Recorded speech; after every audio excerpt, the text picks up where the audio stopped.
कायद्याचं रक्षण करणाऱ्या पोलीस विभागातच तब्बल 47,70,000 रुपयांचा अपहार झाल्याचा धक्कादायक प्रकार नंदुरबारमध्ये समोर आलाय. धुळ्यातील एका तपासादरम्यान 2015 ते 2023 या कालावधीत वेतन पडताळणीत फेरफार करून शासनाची फसवणूक केल्याचं उघड झालंय. या प्रकरणी 5 पोलीस कर्मचारी आणि 2 लिपिकांवर गुन्हा दाखल करण्यात आलाय. मात्र गुन्हा दाखल होऊनही अद्याप कोणालाही अटक न झाल्याने पोलीस विभागाच्या कारभारावर आता मोठं प्रश्नचिन्ह उपस्थित केलं जातं. याबाबत उपविभागीय पोलीस अधिकारी अशोक पडकल काय म्हणतायत पाहू.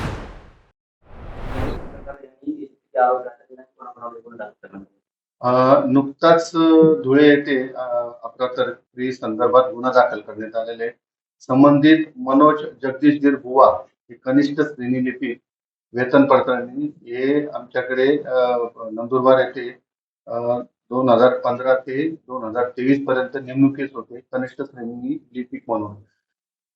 त्यांनी देखील इथं अशाच प्रकारची अफरातफर केली असल्याची शंका उत्पन्न झाल्याने माननीय पोलीस अधीक्षक नंदुरबार यांनी त्यांनी केलेल्या कामकाजाच्या वेळी पडताळणी करण्याचे आदेश दिले. त्याची पडताळणी केली असता त्यांनी जवळपास 47,60,000 इतक्या रकमेची अफरातफर केल्याचं निष्पन्न झाल्याने नंदुरबार शहर पोलीस स्टेशनला गुन्हा दाखल करण्यात आलेला आहे. 2 क्लर्क आणि एकूण 5 पोलीस अंमलदार यांच्यावर सदरचा गुन्हा दाखल करण्यात आलेला आहे. सदरचा गुन्हा पोलीस तपासात प्रलंबित आहे. काय नेमकं केलं पाहिजे? वेतन पडताळणीमध्ये त्यांनी जे येथील दुर्गम भागातील जे भत्ते होते त्याच्यामध्ये ते दाखवून अतिरिक्त दाखवून त्याच्या संदर्भात त्यांनी पैशाची अफरातफर केली होती. सर, काही आरोपी अटकेत होते असं काही? अद्याप तो कोणाला अटक करण्यात आलेला नाहीये, तपास चालू आहे.